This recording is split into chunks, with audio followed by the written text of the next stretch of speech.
Everyone, good evening. तो friends, आज मैं कर रही थी बेड की क्लीनिंग। जैसा कि मैंने अपने पिछले व्लॉग में बताया था कि मुझे बेड के अंदर से क्लीनिंग करनी है। तो यहाँ पर मैं सामान निकाल कर बैठी थी सारा, क्योंकि अंदर ना बेड के अंदर बहुत ज़्यादा धूल मिट्टी हो गई थी। बहुत टाइम से मैंने बेड को क्लीन नहीं किया था अंदर से। और ये है रिशु, इसने भी बहुत ज़्यादा हेल्प कर रहा था। बच्चों को ना ऐसे काम करने में बड़ा अच्छा लगता है कि सामान निकालना है, रखना है। और इधर देखिए सनी ने ना बहुत परेशान किया मुझे ये सब काम करते वक्त, है ना। वो देखिए कैसे ना यहाँ पे सामान को ना इकट्ठा करने लग रहा है। और ये ना सारे मेरी क्रॉकरी है जो भी मतलब मुझे कभी कभी काम में आती है। और आप देख सकते हो बेड के अंदर यहाँ पर ना कितनी धूल मिट्टी जमा हुई है। देखिए, ये देखिए, ये ना मिट्टी है। पता नहीं बेड के अंदर इतनी मिट्टी कहाँ से आती है। और मैं ना न्यूज़पेपर बिछाकर उसके बाद ही सामान नीचे लगाती हूँ बेड के अंदर, है ना। तो यहाँ पर ना सनी बहुत परेशान कर रहा था। वो ना सारी क्रॉकरी वगैरह जो भी थी मेरी, सबको ना इकट्ठा कर रहा था। और ये सारे अखबार वगैरह भी ना सब उसी ने निकाल निकाल के बेड के अंदर से फेंक रखे हैं। और इसने ना सामान लगाना मुझे बहुत मुश्किल कर दिया था। ये ना सारे अखबार निकाल निकाल के फेंक रहा था। जितनी बार भी मैं अंदर लगा रही थी और उतनी ही बार वो अखबार को निकाल रहा था बाहर बेड के अंदर से फाड़ फाड़ के। इसी वजह से थोड़ी सी मुझे प्रॉब्लम हो रही थी। मेरे को बहुत ज़्यादा टाइम हो गया था। रात के मुझे 11 बज गए थे बेड को मतलब लगाते लगाते, इतना टाइम हो गया था। क्योंकि क्या है ना कि बच्चे के साथ में काम करना बड़ा मुश्किल होता है। और फिर बीच में ना बच्चों को भी खाने पीने के लिए बहुत ज़्यादा लग रहा था कि भूख लगी है, तो खाना पीना बीच में करने लगी थी। तो बहुत ज़्यादा लेट हो गया था हमें। और यहाँ पर सारा सामान मैंने फिर लगा दिया था बेड के अंदर धीरे धीरे करके।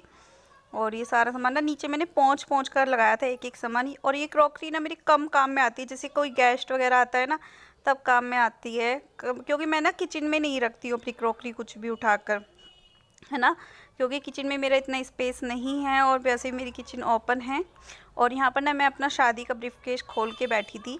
ये मेरी शादी में गया था यहाँ से ब्रीफकेस। और तो इसके अंदर ना मैं एक्स्ट्रा कपड़े जितने भी होते हैं वो रख देती हूँ। थोड़े बहुत जो भी एक्स्ट्रा होते हैं, साड़ियाँ वगैरह मेरी, तो वो सब मैंने रख दी थी। तो मैं वही ओपन करके देख रही थी कि इसके अंदर मैंने रख क्या क्या रखा है। क्योंकि काफ़ी टाइम हो जाता है ना यूज किए हुए, तो चीज़ें भूल जाते हैं कि हमने क्या रखा हुआ है इसके अंदर। तो यहाँ पर एक दो जोड़े रखे हुए थे जो मिले हुए होते हैं। अब तो कोई बनवाता भी नहीं है इन्हें, कभी किसी को लेना देना होता है तो निकल आते हैं। और यहाँ पर ना मेरा सामान रखा हुआ था, साड़ियाँ थी मेरी शादी की। और बहुत सारी चीज़ें थी जो निकल के आई बाहर। आगे आपको दिखाऊंगी मैं क्या क्या था। तो यहाँ पर ना मेरी शादी का लहंगा था। तो मैं ना ओपन करके देख रही थी और मैं अपने बच्चों को ना बोल रही थी कि मैं पहले कभी इतनी पतली थी कि मेरे ना ये ब्लाउज आ जाती थी। और उसके बाद मैंने इसे ओपन किया था थोड़ा सा ब्लाउज को, फिर भी आ जाती थी। बट अब तो बहुत ही मुश्किल है, अब नहीं आता, अब साइज़ चेंज हो गया है हमारा। तो लवी को थोड़ा अजीब लग रहा था। वो कह रही थी मम्मा लहंगा मैं पहन के देखूंगी। तो उसने ना फिर ये दुपट्टा था और मेरा लहंगा पहन के देखा। उसने बोली कि मम्मा मैं पहन के देखती हूँ कैसी लगते हैं, इसमें पहनने के बाद कितना वजन है। तो फिर उसने ना ये सब डाल के देखा था, है ना। बच्चों को ना ये चीज़ें बड़ी इंटरेस्टिंग सी लगती हैं। और शादी का लहंगा मैंने शादी के बाद में 2 या 3 बार और पहना था किसी की मैरिज में, बाकी ऐसे ही रखा हुआ था। मेरे ना दुपट्टे पे डबल नेट लगी हुई थी, ऊपर एम्ब्रॉयडरी हो रखी थी और अंदर भी एक नेट और लगी हुई थी इसके। और ये था मेरा लहंगा। ये ना ड्राई क्लीन किया हुआ ही रखा हुआ है, बट अब पहना नहीं जाता, तो बस वो ये ना ओपन करके देख रही थी ऐसी। तो यहाँ पे ना ये मेरा लहंगा था और इसको लवी ने फिर पहन के देखा। तो ये देखिए लवी को कितना ज़्यादा इंजॉय कर रही है ना, पहनने के बाद में बड़ा इतरा रही है, बहुत ज़्यादा इतरा रही है। है ना। तो मैं उसको बोल रही थी ऐसे ही कि अगर तुम्हारे स्कूल में फंक्शन वगैरह होते ना तो पहले तो लोग ऐसे ही यूज कर लिया करते थे इस तरह की चीज़ें। हैवी साड़ी होती थी या लहंगे होते थे रखे हुए पुराने, तो उनको स्कूल में फंक्शन वगैरह में यूज कर लिया करते थे। लेकिन आजकल तो स्कूलों में भी फंक्शंस के लिए ना ड्रेसेस रेंट पे मिलने लगी हैं। और सबका ना ग्रुप में ड्रेसेस वगैरह होती हैं, तो ग्रुप में सबको वैसे ही लेनी होती हैं, मतलब पैसे देकर ख़रीदनी पड़ती हैं स्कूल में। और ये है मेरी शादी का पर्स जो शादी में यहाँ से चढ़ा था ससुराल की तरफ से मुझे। तो बस कभी कभी चीज़ें खोलो ना अच्छी लगती है, ये चीज़ें ना बड़ी अच्छी सी लगती हैं। और ये देखिए ये हैं सनी के कपड़े जो कि बचपन में इसकी बुआ ने दिए थे इसको जो। तो ये ना क्यूट सा था तो मैंने रख लिया था, ये जंप सूट था उसका पूरा। कुछ चीज़ें ना यादगारी के लिए रख लेते हैं उठाकर। तो ये जंपसूट था, इसका थोड़ा-सा ये गंदा हो रहा था यहाँ पे, क्लीन नहीं हो पाया था, और बाकी बहुत क्यूट सा था, लगता था इसे पहनने के बाद। और एक ये वाला सूट था इसका। मैंने ना सनी के सारे कपड़े वैसे तो दे दिए थे मोस्टली, पर 3-4 कपड़े ऐसे थे जो मुझे बहुत प्यारे लगते थे जब ये पहनता था, और बिल्कुल नए के नए थे, तो मैंने वो रख लिए थे उठाकर। क्योंकि यादगारी के लिए ना कुछ चीज़ें ऐसी होती हैं जो हमें याद आती है। तो इसमें ना कैप और टोपी सब था, कैप और पजामी के साथ था, और एक ये था उसका छठी वाला सूट। ये ना देखिए बिल्कुल छोटा-सा है, बिल्कुल छोटा-सा। इसके साथ सॉक्स हैं, पजामी हैं, और कैप लगी हुई है इसके अंदर, बिल्कुल छोटा-सा है। जब वो पैदा हुआ था तो सबसे पहले जो छठी वाले दिन पहनते हैं ना कपड़े बच्चे, वो भी ये पहना था। और एक ये वाला सूट है इसका, ये भी जंप सूट है इसका, पूरा पैक है, मतलब पूरा पैक हो जाता है इसमें बच्चा। तो ये भी मैंने इसे जब पैदा हुआ था तब पहनाया था। और एक ये देखिए मेरा पर्स है शादी का, है ना, ये गोल्डन कलर का है, और ये बहुत ही अच्छा है। मतलब इसका ना मटेरियल अभी तक भी देखिए ख़राब नहीं हुआ है बिल्कुल भी। कोई-कोई चीज़ इतनी अच्छी होती है ना, देखिए एम्ब्रॉयडरी वगैरह बिल्कुल भी ख़राब नहीं हुई है, ऐसी ही है। और एक ये देखिए मेरी शादी की साड़ी है, जो कि फेरों के टाइम पर मेरे मायके की तरफ से मुझे चढ़ाई गई थी, जो मैंने फेरों के टाइम पर पहनी थी अपनी साड़ी, ये वो साड़ी है। और ये रेड कलर में है। इसका ना देखिए वर्क, देखिए कितना हैवी वर्क हो रखा है इस पे, और ये वर्क बिल्कुल भी ख़राब नहीं हुआ है, सितारे बिल्कुल भी काले नहीं पड़े इसके। तो मैं सोच रही हूँ करवा चौथ पे यही साड़ी डाल लूँगी इस बार, क्योंकि मैंने इस बार करवा चौथ के लिए कोई साड़ी तैयार नहीं की है। अभी मैं सोच रही हूँ कि यही डाल लेती हूँ, क्योंकि रेड कलर है, तो रेड कलर तो करवा चौथ पे वैसे भी बेस्ट रहता है, सबसे अच्छा रहता है। तो इसलिए मैंने ये साड़ी सोचा है। ब्लाउज हालांकि मेरे इसके साथ की नहीं आएगी, तो देखती हूँ ब्लाउज कॉम्बिनेशन मिलाकर कोई चल जाएगा तो, है ना। और एक ये साड़ी मैं आपको दिखाती हूँ, ये साड़ी ना कोरी है बिल्कुल, और ये साड़ी मेरी मम्मी ने मुझे दी थी किसी टाइम पर जब मम्मी थी, और ये ना मेरी मम्मी को मेरी नानी जी ने दी थी। तो मतलब ये नानी के हाथ की निशानी है एक तरह से, ये समझ लीजिए। और मैंने इसे रेडी भी नहीं किया, तैयार भी नहीं किया, और किसी को देने का मन भी नहीं करता है इसका बिल्कुल भी, क्योंकि ये निशानी है मेरी नानी की जो मम्मी ने मुझे दी थी, है ना। और इधर देखिए नेक्स्ट डे मॉर्निंग का टाइम है, तो मैं ना अपनी कवर्ड संगवा रही थी, एक अलमारी थी जिसको मैं साफ़ कर रही थी, तो उसमें से मैंने ये सारा सामान निकाल के रखा हुआ है, यहाँ पर देख सकते हो आप। ये ना खाली बॉक्सेस भी रखे हुए हैं कुछ, क्योंकि आपको पता है मुझे डीआईवाई करने का कितना ज़्यादा शौक़ है, तो मैं डीआईवाई करने के लिए यूज करती रहती हूँ। ये वाले कवर्ड में रख देती हूँ मैं जो भी कुछ एक्स्ट्रा मुझे कार्डबोर्ड ऐसे दिखते हैं, तो जब मुझे ज़रूरत होती है तो मैं निकाल भी लेती हूँ। तो यहाँ पे ना ये सारी चीज़ें मैंने रख रखे थे, कार्डबोर्ड उठाकर, जो भी एक्स्ट्रा होते हैं, खाली होते हैं, है ना। और यहाँ पर ना लवी बैठी हुई थी, ये मेरे स्वेटर बनाने की सिलाइयाँ थी, जिनको वो देख रही थी खोल खोल के बार बार, क्योंकि बच्चों के लिए ये यूनिक सी चीज़ें होती हैं बिल्कुल, है ना। और यहाँ पर ना मेरा जो है ये सारा सामान रखा हुआ है, ये गैस का तंदूर है, जो कि अब मेरा यूज नहीं होता है, पहले यूज हो जाता था बट अब नहीं होता है ना। और यहाँ पर ना बीपी नापने की मशीन थी, ऑक्सीजन नापने की मशीन थी, और ये है बैंगल लगाने वाला स्टैंड, जिसमें ना बैंगल वगैरह लगा कर रख लो इस तरह से। और ये थी मेरी पूरी बनाने की मशीन, जो कि अब यूज में नहीं आती है बिल्कुल भी, है ना। इन चीज़ों में पैसे वेस्ट ही जाते हैं, मतलब अगर आप यूज नहीं करते हो ना तो ऐसा लगता है कि वेस्ट ही गए पैसे हमारे। ठीक उसी तरह से ये है एक चॉपर हमारा, जो कि मतलब मैंने बड़े शौक़ से मंगाया था, मेरे हस्बैंड ने मंगाया था ऑनलाइन मेरे लिए। और लेकिन पहले मैं इसे यूज कर लेती थी, बहुत अच्छे से यूज कर लेती थी, बट जब से वो रस्सी वाला चॉपर आया ना, तब से ये वाला चॉपर यूज नहीं आता है।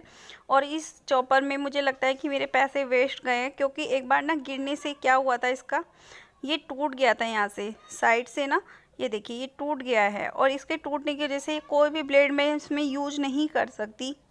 इसके साथ एक ये भी था, इसके साथ मैं मतलब कोई भी ब्लेड अब यूज नहीं किया जा सकता है इसके साथ। अब मुझे लगता है कि मैंने ना वेस्ट कर दिया, सारे पैसे मतलब वेस्ट गए मेरे।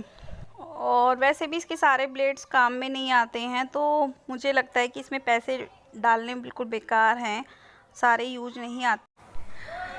तो फ्रेंड्स आज की वीडियो में सिर्फ मैंने वॉइस ओवर की है, सिर्फ वॉइस ओवर मैंने, मतलब वॉइस ओवर के अलावा और कुछ नहीं किया है, क्योंकि जिस टाइम पे मैं वीडियो बना रही थी उस टाइम पे बच्चे मेरे साथ में थे और मैं क्लीनिंग वगैरह कर रही थी, तो इसलिए मैं वॉइस ओवर ही कर दी थी, मैंने पूरी वीडियो वैसे नहीं बनाई थी। और अभी मतलब क्या है कि कल से बच्चों के खुल जाएंगे स्कूल और बच्चे जाएंगे स्कूल, और सनी की तबीयत ठीक नहीं है बिल्कुल भी। तो मैं भी थोड़ा सा मतलब मूड ऐसे ही हो रहा है मेरा भी कि मैं समझ में नहीं आ रहा मैं क्या करूं, क्योंकि क्या है ना कि बच्चे की जब तबीयत ठीक नहीं होती है तो मन नहीं करता है कुछ भी करने का। वही चीज़ मेरे साथ भी हो रही है थोड़ा सा कि सनी की तबीयत ठीक नहीं है, तो ऐसे में मैं क्या करूं कैसे करूं समझ में नहीं आ रहा है बिल्कुल भी। और मेरी हालत आप देखकर समझ रहे होंगे कि क्या हालत हो रही है इस टाइम पे मेरी, क्योंकि रात में ना बहुत ज़्यादा लेट सोते हैं हम लोग, बहुत ज़्यादा लेट हो जाता है सनी के साथ में। और जैसे तबीयत ख़राब है उसकी, तो रात में वो भी बहुत ज़्यादा मतलब कई बार उठता है रात में, परेशान करता है, और जिसकी वजह से मेरी नींद भी डिस्टर्ब हो जाती है।